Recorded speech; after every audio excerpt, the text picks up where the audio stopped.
আসসালামু আলাইকুম ওয়া রাহমাতুল্লাহ।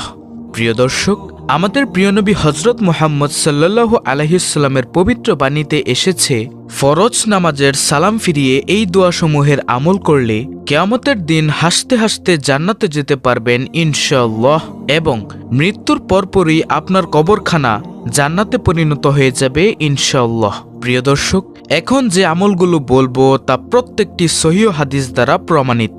ফরজ নামাজের সালাম ফিরিয়ে রাসূল সাল্লাল্লাহু আলাইহি ওয়াসাল্লাম যে দোয়াসমূহের আমল করতেন সেগুলো আমি আপনাদেরকে এক এক করে বলছি, তাই একটু ধৈর্য ধরে পুরো ভিডিওটি মনোযোগ দিয়ে দেখুন, ইনশাআল্লাহ অনেক অনেক ফায়দা হবে। হতে পারে আপনার একটি আমলেই জান্নাতে যাওয়ার উসিলা। প্রিয় দর্শক, ফরজ নামাজ শেষে রাসূলুল্লাহ সাল্লাল্লাহু আলাইহি ওয়াসাল্লাম জামাতবদ্ধভাবে কখনো মোনাজাত করেননি, তবে তিনি তাসবিহ, তাহলিল, জিকির, আজকার, দোয়া পাঠ করেছেন। এরকম অসংখ্য হাদিস বিদ্যমান রয়েছে। প্রিয় দর্শক, প্রত্যেক ফরজ নামাজের সালাম ফিরানোর পর রাসূলুল্লাহ সাল্লাল্লাহু আলাইহি ওয়াসাল্লাম ইমাম অবস্থায় কেবলার দিক থেকে ঘুরে মুক্তাদিদের দিকে মুখ ফিরিয়ে বসতেন। সহিহ বুখারী হাদিস নং 845। প্রিয় দর্শক, নামাজের সালাম ফিরিয়ে সর্বপ্রথম রাসূলুল্লাহ সাল্লাল্লাহু আলাইহি ওয়াসাল্লাম যে দোয়াটি পাঠ করতেন তা হল হযরত সাওবান রাদিয়াল্লাহু তাআলা আনহু হতে বর্ণিত। তিনি বলেন, রাসূলুল্লাহ সাল্লাল্লাহু আলাইহি ওয়াসাল্লাম নামাজ শেষ করে 3 বার পড়তেন, আস্তাগফিরুল্লাহ, আস্তাগফিরুল্লাহ, আস্তাগফিরুল্লাহ। এর অর্থ হল, আমি আল্লাহর কাছে ক্ষমা চাই।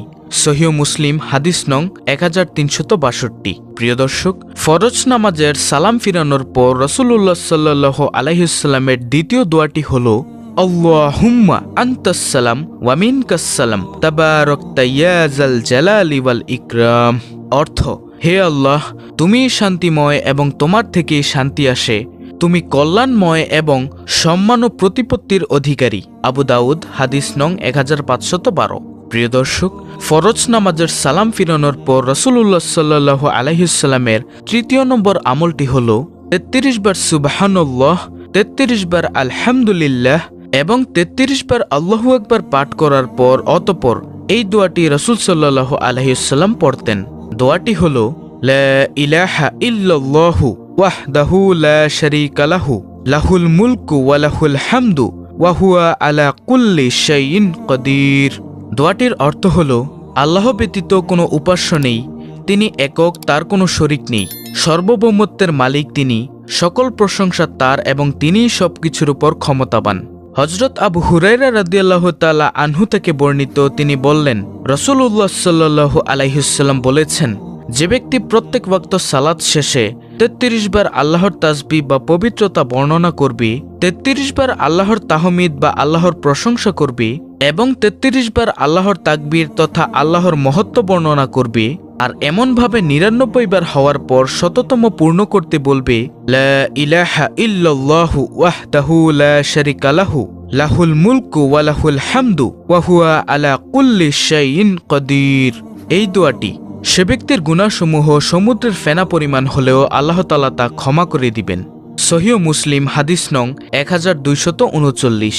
প্রিয় দর্শক, এই আমলের অন্য একটি নিয়ম আছে, আর তা হল 33 বার সুবহানাল্লাহ, 33 বার আলহামদুলিল্লাহ এবং 34 বার আল্লাহু আকবার পাঠ করা। প্রিয় দর্শক, ফরজ নামাজের সালাম ফিরানোর পর রাসূলুল্লাহ সাল্লাল্লাহু আলাইহি ওয়াসাল্লামের 4র্থ নম্বর আমলটি হল, আল্লাহুম্মা ইন্নী আসআলুকা ইলমান নাফিয়া ওয়া রিজকান তাইয়্যিবা ওয়া আমালান মুতাকাব্বালা।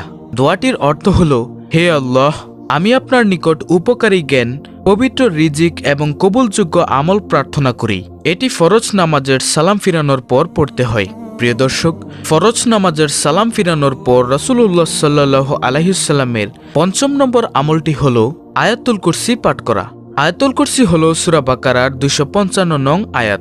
আমি আপনাদেরকে স্ক্রিনের মধ্যে বাংলা উচ্চারণ সহ আয়াতুল কুরসিটি দিয়ে দিচ্ছি। আপনারা যদি আরবি পড়তে না পারেন তাহলে বাংলা উচ্চারণটা দেখে শিখে নেবেন ইনশাআল্লাহ। প্রিয় দর্শক, আয়াতুল কুরসির ফজিলত রাসূলুল্লাহ সাল্লাল্লাহু আলাইহি ওয়াসাল্লাম বলেছেন, যে ব্যক্তি প্রত্যেক ফরজ নামাজের পর সালাম ফিরিয়ে কোনো কথাবার্তা না বলে সাথে সাথে আয়াতুল কুরসি পাঠ করবে, তাকে জান্নাতে যাওয়া থেকে মৃত্যু ব্যতীত আর কোনো কিছু বাধা দিতে পারবে না। সুবহানাল্লাহ। সহিহ মুসলিম নাসাই শরীফের হাদিস। প্রিয় দর্শক, আয়াতুল কুরসি রাতে ঘুমানোর সময় পাঠ করলে সকাল পর্যন্ত তার হেফাজতের জন্য একজন ফেরেশতা পাহারায় নিযুক্ত থাকে, যাতে শয়তান তার নিকটবর্তী হতে না পারে। সহিহ বুখারী।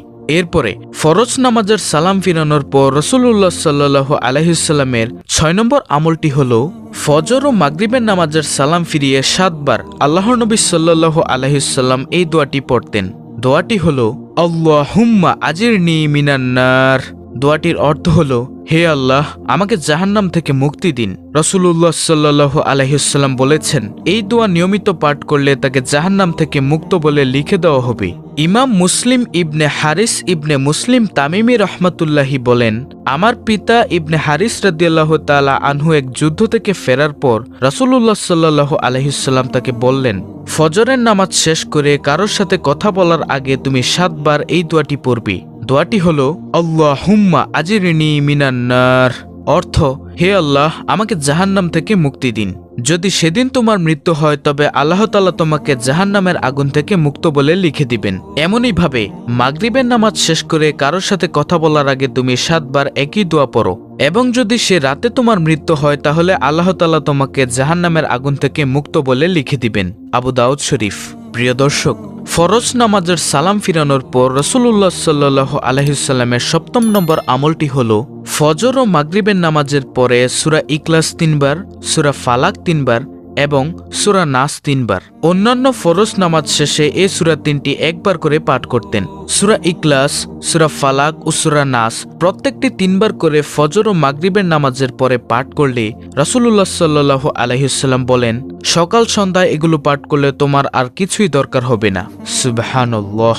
এরপরে ফরজ নামাজের সালাম ফিরানোর পর রাসূলুল্লাহ সাল্লাল্লাহু আলাইহি ওয়াসাল্লামের ৮ম নম্বর আমলটি হল আল্লাহুম্মা আইন্নি আলা যিকরিকা ওয়া শুকরিকা ওয়া হুসনি ইবাদাতিক। অর্থ, হে আল্লাহ, আপনার জিকির, আপনার কৃতজ্ঞতা ও শকর আদায় এবং সুন্দর করে আপনার ইবাদত করতে আপনি আমাকে সাহায্য করুন। বিশ্বনবী হযরত মুহাম্মদ সাল্লাল্লাহু আলাইহি ওয়াসাল্লাম একদিন তার প্রিয় সাহাবী হযরত মুয়াজ বিন জাবাল রাদিয়াল্লাহু তাআলা আনহু এর হাত ধরে বললেন, মুয়াজ, আল্লাহর কসম আমি তোমাকে ভালোবাসি। মুয়াজ রাদিয়াল্লাহু তাআলা আনহু তৎক্ষণাৎ উত্তর দিলেন, আমার পিতামাতা আপনার জন্য উৎসর্গিত হোক, আল্লাহর কসম আমিও আপনাকে ভালোবাসি। অতঃপর রাসূলুল্লাহ সাল্লাল্লাহু আলাইহি ওয়াসাল্লাম বললেন, মুয়াজ, আমি তোমাকে বলছি কখনোই নামাজের পরে এই দোয়াটি পড়তে ভুলবে না। দোয়াটি হল আল্লাহুম্মা আইন্নি আলা যিকরিকা ওয়া শুকরিকা ওয়া হুসনি ইবাদাতিক। অর্থ, হে আল্লাহ, আপনার জিকির, আপনার কৃতজ্ঞতা ও শকর আদায় এবং সুন্দর করে আপনার ইবাদত করতে আপনি আমাকে সাহায্য করুন। প্রিয় দর্শক, আমি আপনাদেরকে এই ৮টি আমল আবার বলে দিচ্ছি সংক্ষেপে।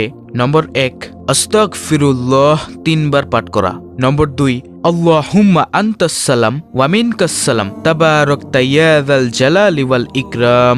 নম্বর ৩, ৩৩ বার সুবহানাল্লাহ, ৩৩ বার আলহামদুলিল্লাহ এবং ৩৩ বার আল্লাহু আকবার পাঠ করার পর এই দোয়াটি পাঠ করা, লা ইলাহা ইল্লাল্লাহু ওয়াহদাহু লা শারীকা লাহু লাহুল মুলকু ওয়া লাহুল হামদু ওয়া হুয়া আলা কুল্লি শাইইন কাদির। ৪র্থ নম্বর আমল, আল্লাহুম্মা ইন্নী আসআলুকা ইলমান নাফিয়া ওয়া রিজকান তাইয়্যিবা ওয়া আমালান মুতাকাব্বালা। ৫ম নম্বর আমল, আয়াতুল কুরসি, সূরা বাকারার ২৫৫ নং আয়াত। ৬ নম্বর আমল, আল্লাহুম্মা আজিরনি মিনান নার। এটা হচ্ছে ফজর ও মাগরিবের নামাজ শেষ করে সাথে সাথে বলা। তারপরে ৭ নম্বর আমল, সূরা ইখলাস ৩ বার, সূরা ফালাক ৩ বার, সূরা নাস ৩ বার। এটিও ফজর ও মাগরিবের নামাজের পরে পাঠ করা। তারপরে সর্বশেষ ৮ নম্বর আমল, আল্লাহুম্মা আইন্নি আলা যিকরিকা ওয়া শুকরিকা ওয়া হুসনি ইবাদাতিক। প্রিয় দর্শক, এই হলো আল্লাহর রাসূল সাল্লাল্লাহু আলাইহি ওয়াসাল্লামের ফরজ নামাজের পর পাঠ করা ৮টি দোয়া। এছাড়াও আল্লাহর রাসূল সাল্লাল্লাহু আলাইহি ওয়াসাল্লামের নামাজের পরের অসংখ্য দোয়া হাদিসে বর্ণিত আছে। পরবর্তীতে এগুলো জানাবো ইনশাআল্লাহ। তাই আশা করি আপনারা এই ৮টি দোয়া খুব ভালোভাবে ফজিলত সহ বুঝতে পেরেছেন। আল্লাহ তাআলা আমাদের সকলকে এই দোয়াসমূহের আমল করার তৌফিক দান করুন এবং এই দোয়ার আমল করে জান্নাত অর্জন করার তৌফিক দান করুন। আমিন।